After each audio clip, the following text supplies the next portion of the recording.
구약 성경 예레미야서 17장 5절로 8절 말씀까지 보겠습니다. 구약 성경 예레미야서 17장 5절로 8절 말씀입니다. 구약편 1077쪽 한 목소리로 함께 읽겠습니다. 여호와께서 이와 같이 말씀하시니라. 무릇 사람을 믿으며 육신으로 그의 힘을 삼고 마음이 여호와에게서 떠난 그 사람은 저주를 받을 것이라.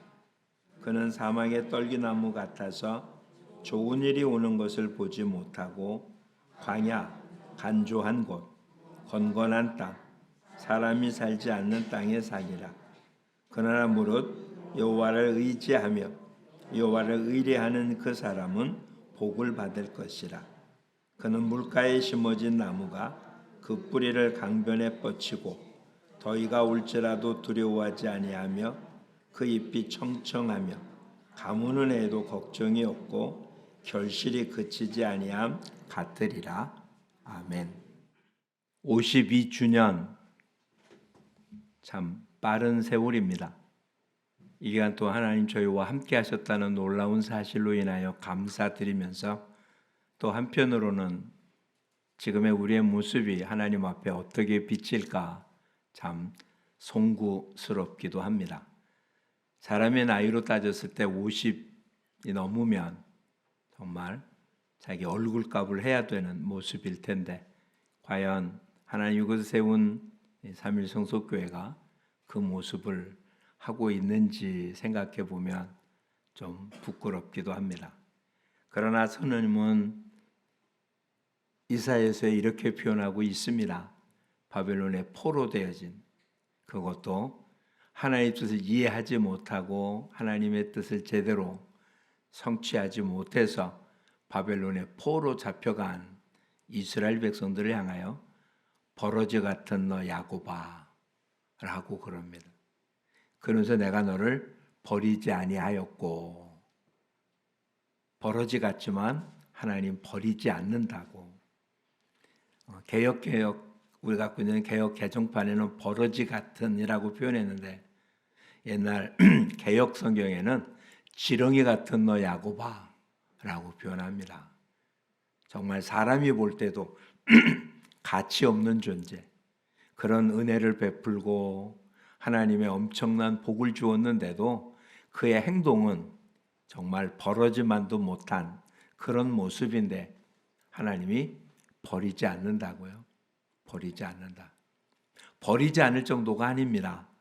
스바냐서 3장 17절에는 내가 너로 인하여 기쁨을 이기지 못하며 잠잠히 있지 못하겠다. 하나님이 하나님의 자녀들 지금의 모습이 보잘것없는데도 그 모습을 보는 것만 갖고도 하나님이 기쁨을 이기지 못할 만큼 오늘 우리의 모습이 우리가 보기에도 보잘것없어 보일지 몰라도 하나님 우리를 보면서 기쁨을 이기지 못하고 기뻐하고 즐거워할 모습을 살펴보며 함께 기쁨을 나누고자 합니다. 하나님을 이렇게 복준 모습인데 오늘 우리들의 실제 모습은 그렇지 않잖아요. 하나님이 하나님의 교회만 그렇게 복을 준 게 아니라 하나님 모든 자녀들을 복 준 거잖아요. 그런데 복을 받고 살아야 우리들이 지금 현재 복을 받고 살고 있다고 그렇게 생각하고 그렇게 여기는 사람은 얼마나 될까요? 또 우리 주변의 사람들이 우리를 보고 복받은 사람이라고 그렇게 설명할 사람이 우리 주위에 얼마나 있을까요? 여러분 인친척들 중에 여러분 정말 복받은 가정이라고 부러워합니까? 여러분의 초등학교 동창들, 중학교, 고등학교 혹은 여러분 날 때부터 있었던 정말 어릴 때부터 있던 그 친구들이 여러분을 보면서 참 당신은 복받은 사람이야 라고 그렇게 말들 하고 있습니까? 분명 우리는 복받은 사람이라는데 우리 스스로도 복받았다고 표현하기도 불편하고 내 주변의 사람들도 우리를 복받은 사람이라고 말하는 것이 많지 않다면 뭔가 잘못됐은가요?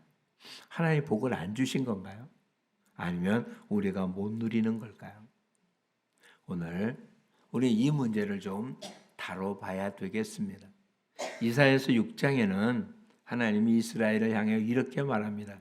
내가 극상품 포도나무를 심었는데 어찌 들포도를 맺히냐. 이스라엘 향해 하나님은 극상품 포도나무를 심었고 울타리를 치고 할 수 있는 모든 걸 다 해줬는데 어떻게 들포도를 맺히냐. 내가 이제 어떻게 하겠냐. 아예 울타리 걷어버리고 다 이 포도밭을 없애버리는, 즉 하나님 우리에게는 극상품 포도나무 같은 모습을 심어줬는데 우리의 삶이 극상품 포도 열매를 맺히는 게 아니라 들포도를 맺히고 있다고 안타까워하는 모습이, 그게 이사야 시대 때 이스라엘 사람들의 모습만인가요? 아니면 지금 저와 여러분의 모습도 그렇지 않나요? 분명 우리는 하나님께 복받은 존재입니다. 얼마큼 복받았습니까? 독생자 예수 그리스도를 허락하셔서 그의 십자가의 죽음으로 영원히 지옥 갈 수밖에 없는 우리들이 생명을 얻고 천국 백성이 된 복을 누렸습니다. 근데 이런 영적인 복만을 복이라고 하겠어요? 이 땅을 사는 동안에도 행복해야 되지 않겠어요? 평안해야 되지 않겠어요? 풍요로워야 되지 않겠습니까? 어디에 문제가 있는 걸까요? 우린 지난 주간에 새벽 기도와 수요일을 통해서 이런 말씀을 살펴본 적이 있습니다.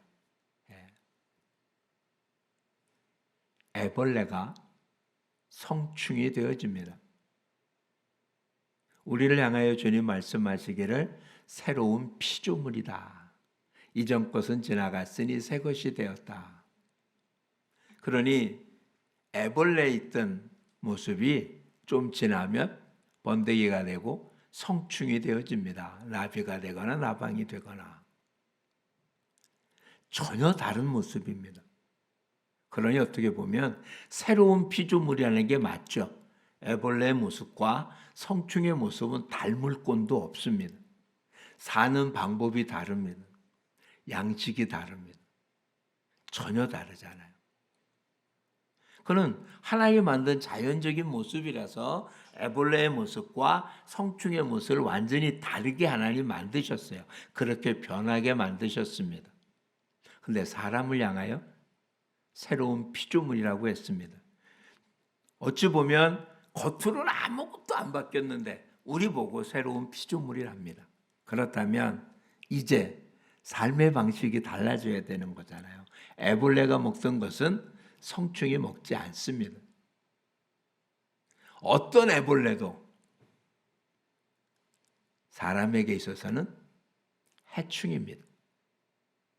그렇죠? 애벌레가 나무 잎을 먹고 그러면 기르고 있는 작물이 제대로 자라지 못하고 열매도 제대로 얻지 못합니다. 그런데 애벌레가 성충이 돼서 나비가 된 뒤에는 꽃의 수분을 옮겨줘서 열매 맺게 하는 이로운 곤충이 되어지잖아요. 우리가 새로운 피조물이기 이전에는 하나님의 나라의 해가 되는 존재였었는데 새로운 피조물이 된 뒤에는 하나님께서 우리에게 하나님의 나라에 열매를 맺게 하는 이로운 자로 만들어 주신 거예요. 그리고 나비나 벌이 먹는 건 꿀이잖아요. 꿀. 그렇죠? 나무 잎이 아니라 꿀이잖아요. 하나님은 성충을 위해서는 좋은 걸 준비해 주었고 그 성충이 움직임에 따라 본인이 하려고 한 것도 아닌데 수분을 암술에 붙임으로 열매 맺게 하는 데 큰 역할을 하게 합니다. 자연은 그렇게 움직여져요. 그런데 우리를 보고 새로운 피조물이라고 합니다. 바뀐 게 없잖아요. 아예 예수 믿기 전하고 예수 믿에는 완전히 바뀌어서 우리의 삶의 환경이 바뀌었다. 우리도 그렇게 살겠지만 우린 지금 그렇게 바뀌질 않았기 때문에 새로운 피조물인지 아닌지 구별되는 게 없는 거예요. 삶의 방식이 똑같은 거죠. 근데 하나님께서 우리를 극상품 포도나무로 심었다고 할지라도 우리의 삶의 방식이 바뀌지 않으면 애벌레처럼 별 볼 없는 모습이 된 겁니다. 이걸 오늘 우리가 본 본문에는 이렇게 둘로 나누고 있어요. 사막에 있는 떨기나무, 물가에 심겨진 나무. 우리에서는 사막에 심어졌다는 말이 이해가 안 되잖아요. 근데 성경이 기록되어 있는 이스라엘 지역에 의하면 광야라고 하는 곳은 비가 오지 않으면 전혀 물을 얻을 수가 없는 곳입니다. 사막과 다른 곳은 사막은 아예 물이 없잖아요. 광야는 그래도 비 오고 이슬이 내리고 그리고 밑에 지하수도 있어서 정말 가시나무들이 존재하죠. 여러분 잘 아시잖아요. 선인장의 가시가 다른 나무들의 뭐하고 똑같습니까? 잎하고 똑같은 거죠. 수분이 많지 않은, 물기가 많지 않은 지역에 있는 곳이기에 넓적한 이파리로는 수분 증말이 많아서 오히려 뾰족한 가시의 모습으로 이파리 역할을 대신하게 하는 거잖아요. 그러니 광야의 모수나무라고요? 떨기나무. 이게 가시나무라는 얘기거든요. 그것은 어떻다고 얘기합니까? 건조한 땅, 건건한 땅, 사람이 살지 않는 땅, 열매를 맺지 못하는. 그런데 물가에 심겨진 나무는 어떻다고요? 가뭄이 들어도 잎이 떨어지지 않아요. 비는 오지 않아도 뿌리가 물가에 있어서 수분을 흡수함으로 떨어지지 않고 잎이 청청하고 열매를 맺고. 그러면 우리는 어디에 있는 나무입니까? 사막에 심겨진 나무입니까? 물가에 심겨진 나무입니까? 논리적으로는 분명 우리는 물가에 심겨진 나무잖아요. 그렇죠? 그게 복 있는 사람이니까. 그렇다면 자연은 물가든 사막이든 아니면 애벌레든 성충이든 완벽한 구별이 되지만 사람은 그런 구별이 존재하지 않아요. 믿든 믿지 않든. 안 믿은 사람 믿었다고 뭔가 바뀐 게 없어요. 바뀐 게 있다면 오늘 본문 보시죠.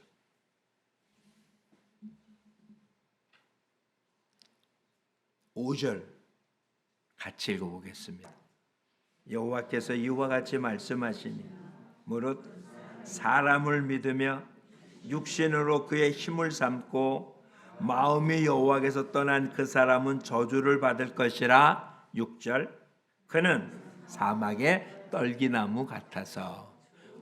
거기까지만요. 사막의 떨기나무 같다는 얘기는 어떤 모습이라고요? 하나님을 떠나서 자기 마음대로 사는 사람. 지금 하나님의 자녀냐 아닌 자녀가 아니냐를 따지는 게 아니에요. 거듭났냐 거듭나지 않느냐를 따지는 게 아니에요.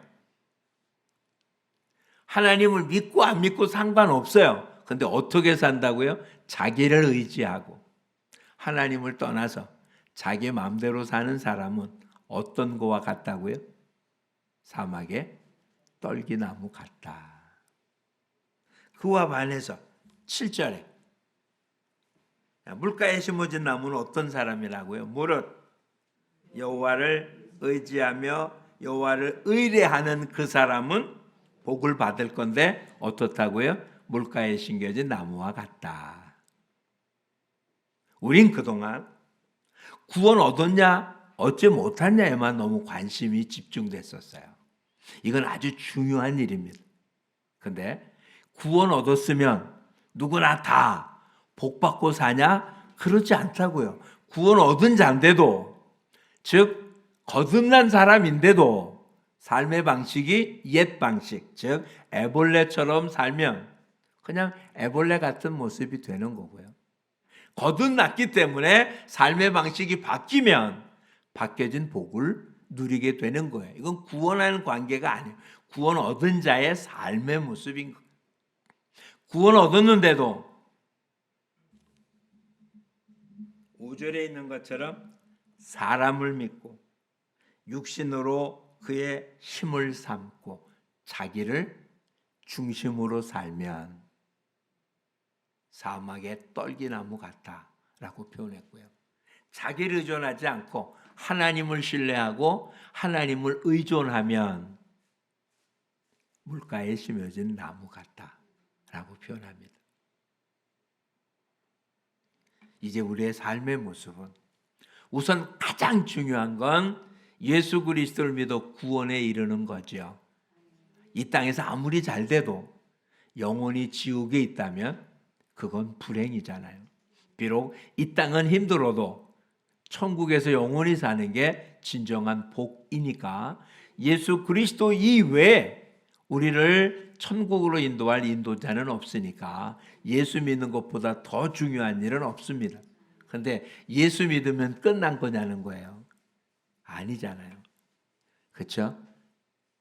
곤충은 애벌레가 성충이 되니까 자기가 원하든 원치 않든 나비가 애벌레처럼 살지 않지만 사람은 아니라니까요.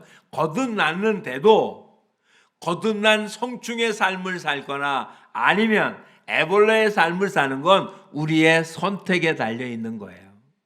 내가 나를 의존하고 사람의 힘, 눈에 보이는 것들을 추구하고 살면 애벌레 같은 삶을 사는 거고요. 그 삶은 사막에 심기운 떨기나무처럼 그렇게 형편없는 모습이 될 거고, 하나님을 의존하고 살면 물가에 심어진 나무가 되어서 비록 가뭄이 들 때 할지라도 잎이 떨어지지 않고 계절을 쫓아 열매를 맺는 삶을 살게 될 거다.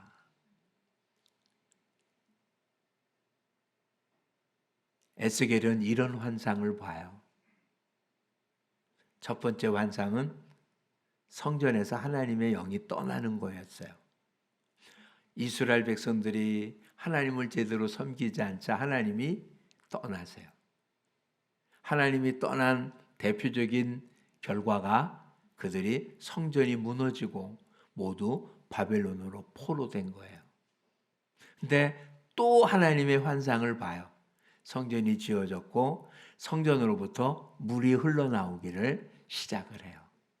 그 물이 천척을 지었더니 발목에 차고, 더 걸어갔더니 무릎에 차고, 더 걸어갔더니 허리에 차고, 그 다음에는 큰 강을 이뤄서 이제는 더 이상 건널 수 없는 아주 큰 강이 돼요.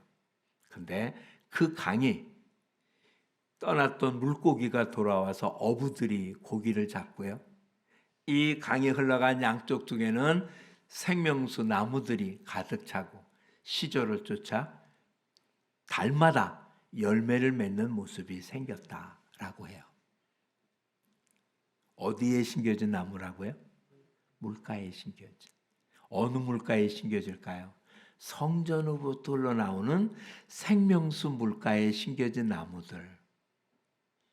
거기는 그 나무조차도 열매만 맺는 게 아니라 그 이파리가 아픈 자를 치료하는 약재가 된다라고 이야기를 해요.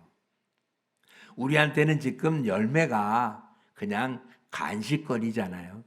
근데 이스라엘 백성들은 무화과나무 열매가 그들의 주식 중에 하나였어요.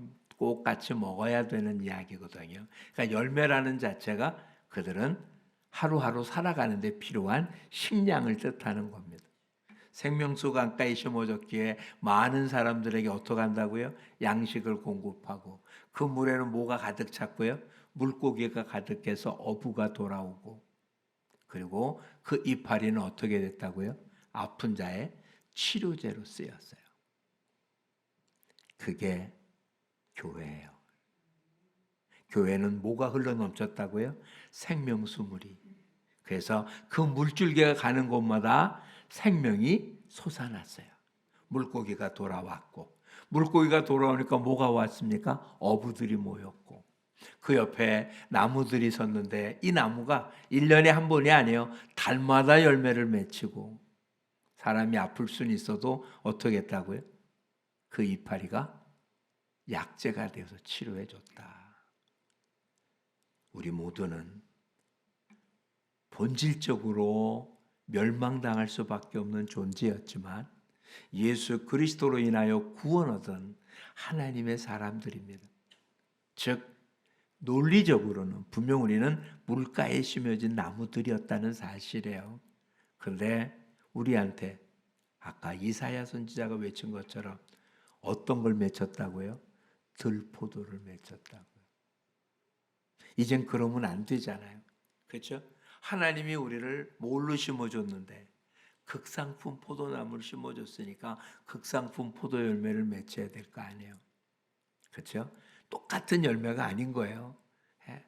차 타고 가다 보면 길거리에서 팝니다. 한 보따리에 5,000원, 10,000원 뭐 이렇게 파는 사과, 참외, 그렇죠? 계절마다 뭐 차에 잔뜩 실어놓고 그냥 한 보따리에 얼마 이렇게 파는 열매들이 있어요. 근데 백화점 가면 한 해에 몇천 원 하는 똑같은 사과가 있습니다. 어떤 사과는 보따리에 5,000원이라고 그래요. 한 개 값도 없어요. 그런데 어떤 거는 한 개가 몇천 원씩 해요. 그렇죠? 지금 하나님 말씀하시는 게 그거예요. 들포다라는 게 뭐냐고요? 열매 맺혔는데 가치가 없어요. 극상품 포도나무는 어떤 거예요? 똑같은 열매인데 다른 것과 가치가 비교가 안 돼요. 우리 모두는 그런 사람들이란 말이에요. 삼일성속교회는 그런 교회라는 얘기예요. 삼일성속교회만이 아니죠. 이 땅의 모든 하나님의 교회는 하나님이 그렇게 세워놓으신 거예요. 그런데 성전에서는 나오는 물이 아닌 자기 힘, 육신의 힘, 자기 지식, 자기 노력, 자기 애씀으로 자기 삶의 물로 삼은 사람은 그 물이 오히려 사막이 되어서 건조한 땅, 건건한 땅, 사람이 살지 못하는 땅이라고 표현이 되고 있고요. 하나님을 신뢰하고 의뢰한다는 것은 하나님의 성전에서 나오는 그것으로 삶의 양식을 먹고 산 사람은 본인만 사는 게 아니라 여기에 수없이 많은 생명체를 살리는 일을 감당하는 것입니다. 작게는 우리 모두가 교회입니다. 조금 모인 우리는 삼일성석교회라는 공동체입니다. 이 공동체는 하나님의 말씀으로 많은 사람을 살리는 생명수가 끊임없이 흘러나가야 될 것입니다. 그래서 여기에는 떠났던 사람들이 돌아오고 여기서 양식을 취하고 기쁨을 누리고 아픈 사람들이 치료받고 그리고 정말 기쁨을 즐기는 그런 모습들이 되어야 될 겁니다. 우리 모두는 물가에 심어진 나무. 어느 물가라고요? 생명수 물가입니다. 말씀의 물가입니다. 은혜의 강입니다. 저와 여러분이 알고 있는 지식적인 모습이 아니라 가지고 있는 물질의 모습이 아니라 세상 권력의 모습이 아니라 하나님 말씀의 생명수에 예수 그리스도의 은혜의 생명수에 발을 담그고 있으면 이것이 우리 모두의 극상품 포도 열매를 맺게 하는 놀라운 일을 감당하게 될 것입니다. 예수님 수가성 여인과의 대화성에 뭐라고요? 너가 주는 물은 어떻게 해요? 먹으면 또 목말라. 내가 주는 물은 어떻게 할 거라고요? 속에서 샘솟듯 솟아나는 생명수가 될 거라고요. 사람이 하는 모든 것들은 그냥 아무리 먹어도 한 끼 식사입니다. 그렇죠? 오늘 많이 먹었다고 내일 배 안 고플 수가 없어요. 뭐 잠깐은 좀 배부를지 몰라도 때 되면 또 배고플 수밖에 없어요. 세상 것은 만족할 수가 없어요. 아무리 많이 가져도 오히려 많이 가진 사람은 더 큰 걸 요구하는 거죠. 없는 사람은 한 끼씩 싸면 되지만 있는 사람은 뭐 먹을까 걱정해요. 그렇죠? 없었을 때 20, 30년 전 짜장면 한 그림은 최고였었는데 지금은 식구들이 함께 나가면서 오해요. 식구들마다 먹고 싶은 게 달라가지고 음식을 고르지를 못해요. 이 사람 이거 먹자 그러면 다 싫다고 그러고 이거 먹자면 이 사람 싫다고 그러고 음식 고르느냐고 시간 다 보내는 게 지금이잖아요. 많이 가지면 넉넉할 것 같은데 오히려 많이 가졌기 때문에 눈에 차는 게 없는 거예요. 그러니 만족스럽지 못했잖아요. 근데 하나님 주신 것은 어떻다고요? 늘 만족스러워요. 저와 여러분 이제는 정말 생명수 강가에 심어진 나무들입니다. 그러니 이젠 말씀의 뿌리를 받고 은혜의 비를 단비를 받으며 여러분 삶 속에 맺혀진 열매를 많은 사람들에게 나누어 주는 아주 작은 겨자씨가 자라서 어떡하다고요? 큰 나무가 이루어서 새들이 그곳에 깃들더라. 저와 여러분의 삶 그리고 삼일성석교회 공동체의 삶이 지치고 힘들고 고통스러운 사람들의 쉼터가 되어지고 아픈 사람의 치료처가 되어지고 그리고 정말 죽을 수밖에 없는 사람들이 살아나는 그런 터전이 되기를 하나님 기뻐하십니다. 그걸 원하십니다. 그러니 오늘 저와 여러분은 그런 삶을 사는 그러기 위해서는 저와 여러분이 먼저 물가에 심어진 나무 어떤 사람이었다고요? 그냥 말 그대로입니다. 7절 여호와를 의지함 여호와를 의뢰하는 사람 그 사람은 물가에 심어진 나무와 같다. 먼저 그 나라와 그 의를 구하는 사람 이 모든 것을 너희에게 더한다. 여러분 필요한 게 무엇입니까? 물질이 필요하죠. 뭐가 필요하십니까? 건강이 필요하시죠. 뭐가 필요합니까? 지금 뭔가 불편함이 해결되는 게 필요하죠. 분명히 필요해요. 먹을 것, 마실 것, 입을 것, 삶에 필요한 것이 필요 없다는 얘기가 아니에요. 이게 필요한 건 분명해요. 근데 그것을 구하고 찾는 것은 사막에 심겨진 떨기나무 같은 삶을 사는 거고요. 그런 것이 필요한데 여호와를 찾는 사람은 오히려 물가에 심어진 나무처럼 여호와를 찾은가 동시에 이 다른 것들이 채워지는 은혜를 누린다고 분명 말씀하신 거예요.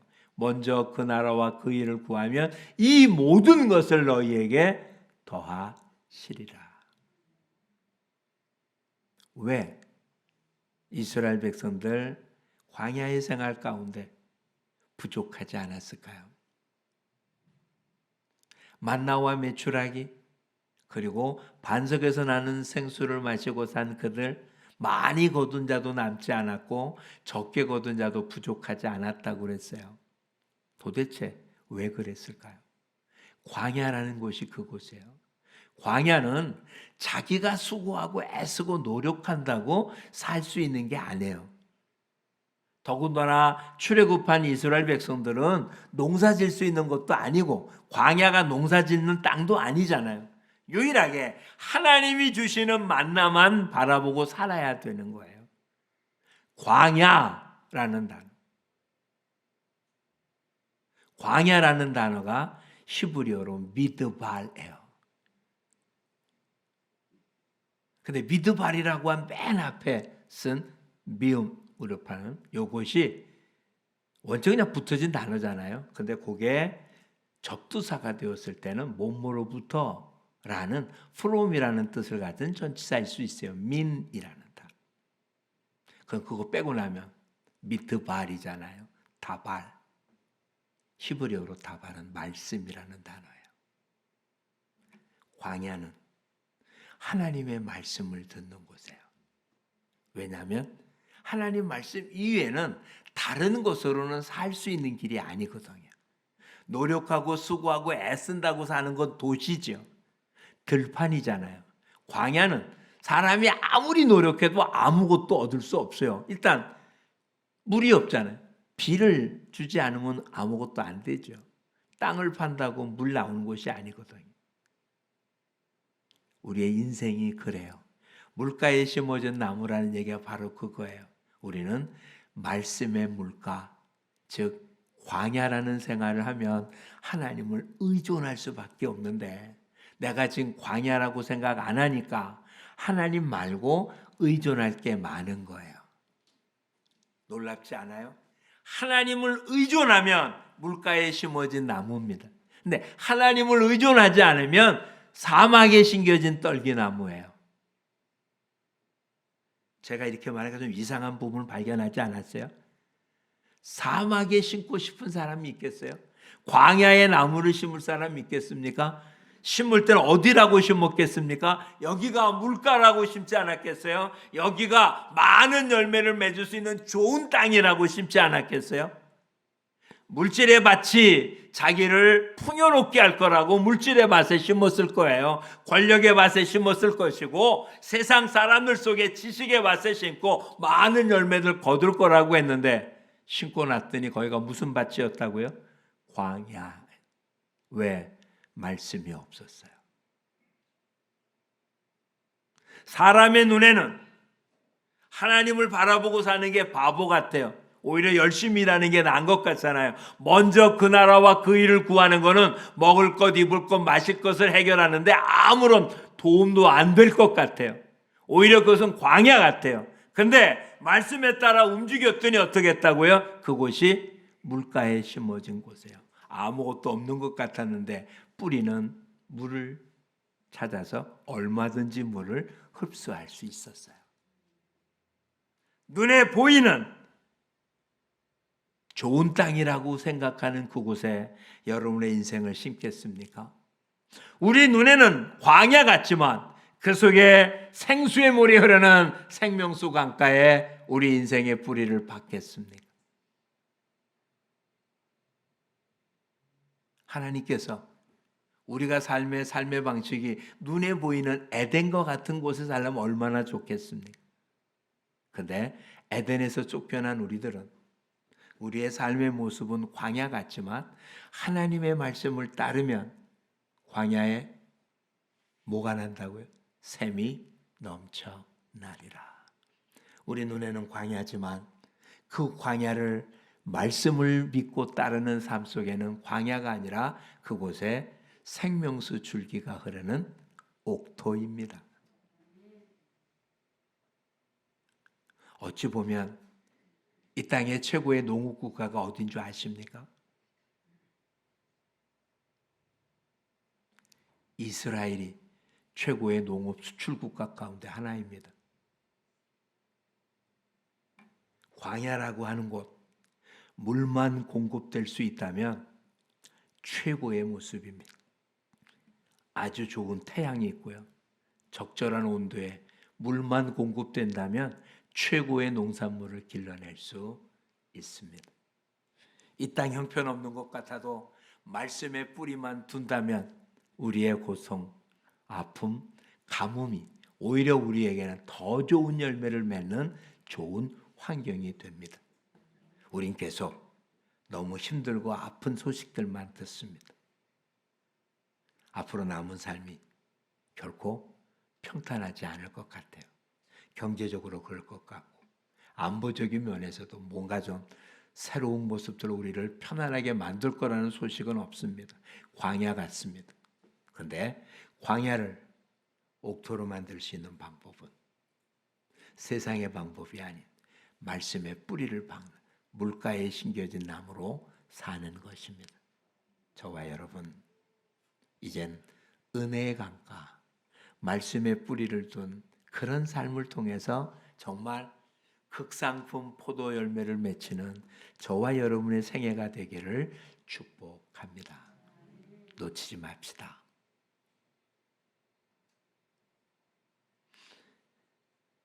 여러분이 원해서 모습은 아닌지 몰라도 우리의 공동체는 성서교회입니다. 뿌리를 말씀에 두자는 이야기입니다. 모든 것을 말씀으로부터 받자는 것입니다. 사람 바라보지 말자는 겁니다. 우리의 애씀과 노력에 근거를 두지 말자는 얘기입니다. 말씀에 근거를 두는, 말씀의 터 위에 우리의 인생을 세우면 우리의 삶은 하나님께서 극상품 포도 열매를 맺게 할 것입니다. 이제는 결코 애벌레의 모습으로 돌아가지 맙시다. 애벌레는 해충입니다. 나비로 살면 양식이 꿀이잖아요. 꿀보다도 더단 말씀이 우리의 양식이 되고요. 그런 양식으로 살면 어떡한다고요? 꿀을 따는 동시에 수분을 붙여서 그곳에 열매를 맺게 합니다. 저와 여러분의 삶의 행동이 우리 주변의 사람들에게 열매를 맺는 복됨이 될 줄 믿습니다. 이건 선택이 아닙니다. 열매 맺지 않는 나무는 찍어 불에 던지우기 때문에 저와 여러분의 삶은 우리 주변에 열매를 맺어야 합니다. 그러니 이 열매 맺는 방법은 한 가지밖에 없어요. 애벌레의 삶으로는 열매를 맺을 방법이 없습니다.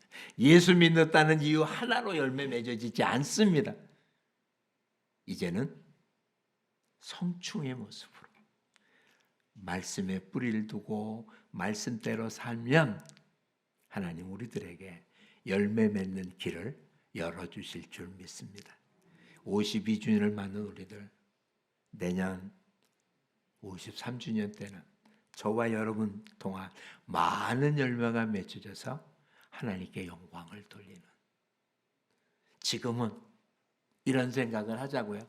아직 알을 낳지 못했지만 우리 안에 알집에 낳지 않은 나야 할 알은 품고 있나. 그 품고 있는 알이 있어야 때 되면 날 거 아니에요. 근데 그 알집에 알이 없다면 아무리 많이 먹어도 알을 낳지 못하겠죠. 오늘 우리들이 알을 낳지 못한 모습일 수는 있습니다. 그렇다고 암탉을 잡으면 안 되잖아요. 비록 알은 낳지 못했지만 오늘은 저와 여러분 속에 다른 영혼들을 품는, 아직은 때가 안 돼서 낳지 못했는지 모르지만 그 열매가 맺힐 때까지 더 말씀의 뿌리를 받고 삶을 통해서 하나님께 영광을 돌리는 우리 모두가 되기를 축복합니다. 다시 한번 확인하죠. 우리는 물가에 심겨진 나무입니다. 그런데 그 물이 5절에 나타난 것처럼 자기를 의존하는 물이면 광야가 되는 거고요. 하나님을 의존해서 말씀을 따르면 생명수 물이 돼서 우리 속에 열매가 맺혀집니다. 이제는 삶의 방식이 말씀대로 사는 저와 여러분이 되어서 주님이 기뻐하는 열매를 풍성히 맺혀 더 많이 맺히도록 여러분을 잘 돌봐주는 복됨이 넘치기를 축복합니다. 기도하겠습니다. 참 좋으신 하나님 고맙습니다.